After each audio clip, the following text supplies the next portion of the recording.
In section 11.4 of our Statistics OER course, we will do a hypothesis test for linear correlation. And we have seen so far the regression equation, we have discussed the residuals, we have discussed the strength and the direction of a correlation. And one very important measure that we have determined will give us a lot of information is the correlation coefficient, which will tell us about the strength and direction of the linear relationship between x and y. However, the reliability of the linear model also depends on how many observed data points we have collected in our sample. We need to look at both the values of r and n together.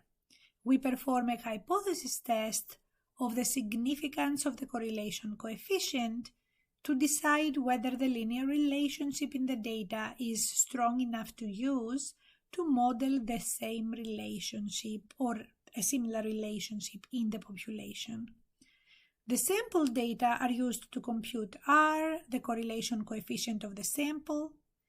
If we had data for the entire population, we could find the population correlation coefficient, but because we only have sample data, we cannot calculate the population correlation coefficient.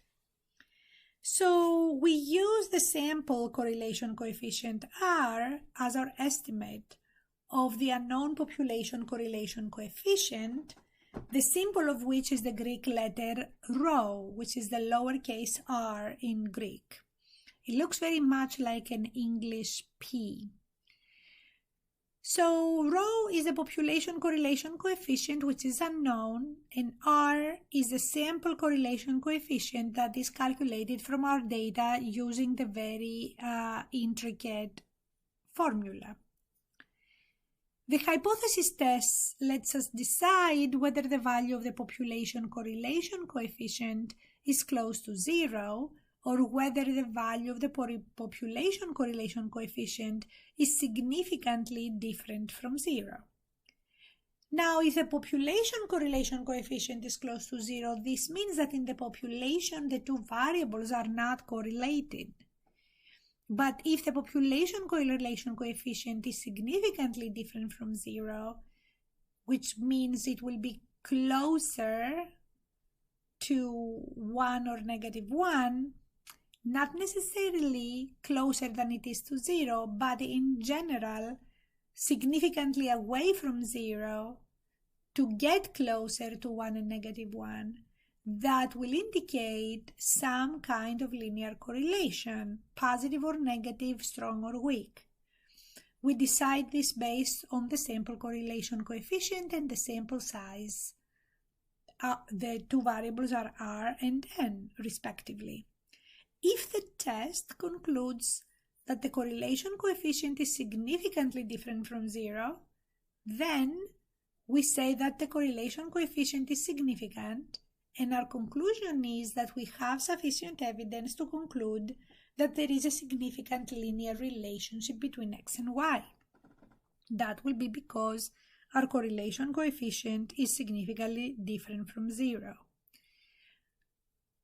This means that not only we have a significant linear relationship between x and y, but we can use that relationship to predict y based on x for the whole population. If the test concludes that the correlation coefficient is not significantly different from 0, meaning it is close to 0, then we say that the correlation coefficient is not significant, and our conclusion will be that we have insufficient evidence to conclude that there is a significant linear relationship between x and y, and that will be because the correlation coefficient is not significantly different from 0. As a result, based on our conclusion, we don't think that there is a significant linear relationship between x and y, and we cannot use the regression line to model the linear relationship between x and y in the population. Now remember that your technology like Excel will always give you an equation, but you need to know whether this model, this linear model, is a good model or a bad model for making a prediction in the population. And if your R is very close to being 0, that indicates that the rho is very close to being 0, then you don't want to use a model to make predictions for Y based on values of X. Now, if R is significant and the scatter plot shows a linear trend, then the line can be used to predict the value of Y based on some value of X within the domain of the data as those were observed through our data points.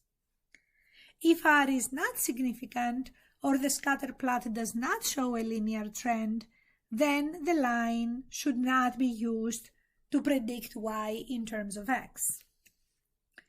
And if R is significant and the scatter plot shows a linear trend, the line may not be appropriate or reliable for prediction of Y when X is outside of the scope of the data.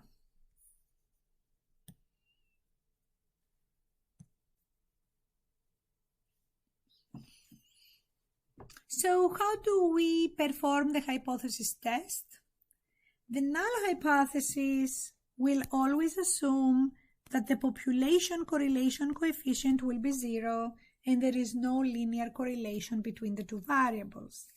The alternative hypothesis will always assume that the population correlation coefficient is significantly different from 0, and that will indicate some linear correlation between the two variables. So our null hypothesis is that rho is not significantly different from 0, there is no linear correlation in the population, and the alternative hypothesis will be that rho is significantly different from 0 and there is a linear correlation between the two variables in the population.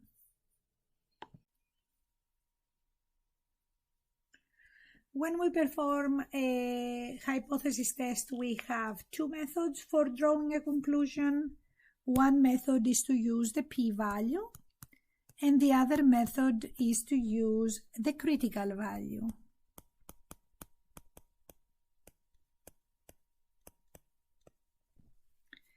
The book uses a table of critical values limited to a significance level of 0.05. But with technology, we are not limited to a table, so we can use the critical value method more freely.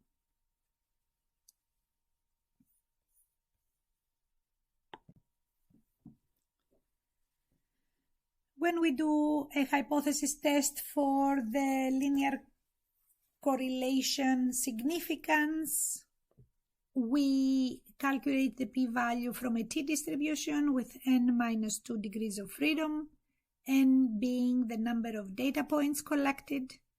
The test statistic t is r times the square root of n-2 divided by the square root of 1 minus r squared. The test statistic has the same sign with r. Remember that r could be positive or negative, dependent on whether we have a positive correlation between the two variables or a negative correlation between the two variables. The p-value is the combined area in both tails, so this is a two-tail test. The critical t-value is calculated as a t-score from the t-inverse two-tail function with probability alpha, and the critical r-value is then calculated from the t-score if we solve the test statistic formula for r, and that will give us an absolute value of r equal to the square root of 1 divided by 1 plus the degrees of freedom divided by t squared. There are other forms of this formula also, but this would be if I would just solve that formula directly. Now remember that you have to decide whether r is positive or negative based on, if you don't use the complicated formula, based on the relationship that you see between the two variables. Both critical values are calculated as positive quantities, but they correspond to two values, plus or minus t for the test statistic and plus or minus r for the critical value of the correlation coefficient.